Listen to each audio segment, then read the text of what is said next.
pagi saudara, Bincang Inspiratif kembali hadir menjumpai Anda bersama saya Sidetania. Dan kali ini sudah hadir dua narasumber di studio kita untuk berbagi inspirasi mengenai bagaimana perkembangan dunia pers di kalangan mahasiswa begitu ya. Telah hadir dengan Bayola dan juga Faiza begitu. Hai, apa kabar hari ini? Alhamdulillah baik. Ya, sudah siap ya untuk berbagi inspirasi tentang dunia pers di kalangan mahasiswa. Mungkin aku ke Mbak Yola dulu. Jadi kan kalian memang adalah anggota atau bagian dari pers kampus mahasiswa yaitu Teknokra Lampung ya, Universitas Lampung. Terus kemudian bagaimana sih sejauh ini perkembangan dari dunia pers di kalangan mahasiswa? Kalau perkembangan ya pers mahasiswa kan kalau Teknokra sendiri udah ada dari tahun 1977 ya. 1997 sudah lumayan. 1977 sudah lama sekali. Iya, itu dari dulu kan eranya masih yang tidak tahu lah yang seperti apa gitu, pergesekannya masih sikut-sikutannya masih mungkin antara pemerintah sama pers mahasiswa sendiri itu masih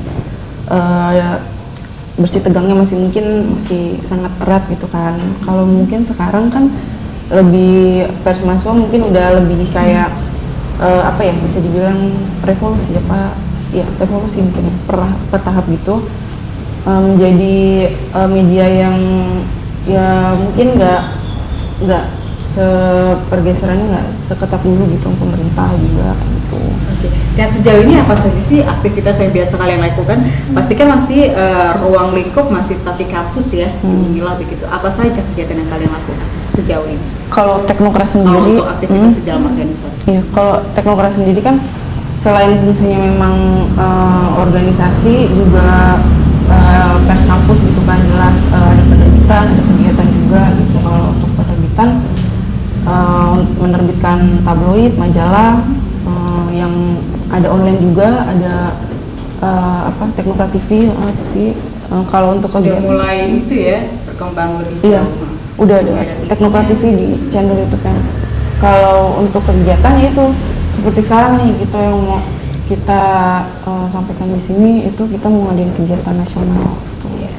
Salah satunya. Dan kita beralih ke Mbak Faiza begitu, salah satu juga bagian dari Teknokra. Kalau misalnya itu Anda masih mahasiswa terus kemudian bergabung bersama dengan salah satu kegiatan kemahasiswaan begitu kan, bagaimana cara kemudian Anda membagi waktunya antara kuliah kemudian juga aktif di organisasi begitu kan? Silakan Faiza.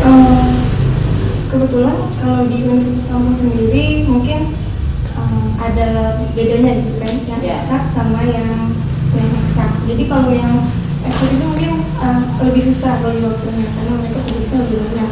Tapi untuk yang sosial itu lebih mudah. Jadi waktu untuk berorganisasinya bisa lebih banyak gitu. Jadi pintar-pintar kitanya aja membagi waktu kuliah, tugas sama gimana kita di UKM.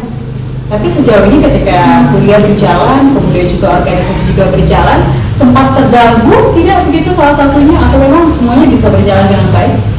Semuanya masih bisa berjalan dengan baik gitu ya. Itu kembali lagi ke kitanya. Sebenarnya kalau untuk peliputan gitu kan, kita waktunya gitu kita sesuaikan gitu kan.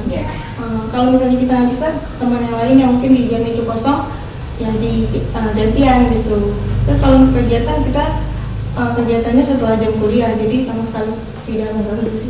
Oke, baik. Dan kalau misalnya ini kan tadi dari pers mahasiswa begitu ya, pers mahasiswa, kemudian kalian bisa meliput, mengambil isu yang sedang ada di kalangan mahasiswa di rektorat juga begitu. Isu-isu apa sih yang sering kalian angkat begitu? Mungkin Bayola bisa menjawab. Kalau mungkin isu-isu itu yang paling hangat lah gitu ya, itu kalau untuk laporan utama atau reportase khusus itu biasanya nggak harus terbaru atau apa sih, tapi isu-isu yang memang pantas gitu untuk dijadikan dibuat suatu berita itu. Misalnya kalau untuk saat ini apa aja yang sedang hangat-hangatnya di kalangan mahasiswa? Misalnya mungkin kayak kebijakan UKT gitu, atau yang banyaknya kasus curanmor di Unila kayak gitu yang masih jadi polemik gitu, atau RSP ya yang lagi dari dulu nggak kelar-kelar. Ya, ini kan kalian kan masih setahu sih masih mahasiswa, kemudian kalian diberikan tanggung jawab untuk mencari berita, kemudian juga bahkan akan menemui beberapa narasumber begitu kan. Ada kemungkinan apa ya sangat sulit memenuhi panggilan narasumber atau meminta pendapat mereka, wawancara dan lain sebagainya. Bagaimana kalau di lapangan sendiri? Mungkin Mbak Faiza? Iya. Kalau biasanya kita kalau meliput liputan utama biasanya yang agak kasuistis itu sering narasumber itu tidak mau diwawancara, itu sering banget. Apalagi mereka pejabat rektorat dan menghasilkan dana itu Sangat sungkan sekali begitu ya. sangat sulit. Jadi biasanya kita kalau sudah dekat deadline dia masih tidak memberikan keterangan apapun, kita tetap akan menuliskan Kondisi yang sebenarnya. kondisi yang sebenarnya. Baik, Bapak Faiza dan juga Yola, kita akan kembali lagi tapi setelah pariwara berikut ini tetaplah di Bincang Inspiratif Kompas TV.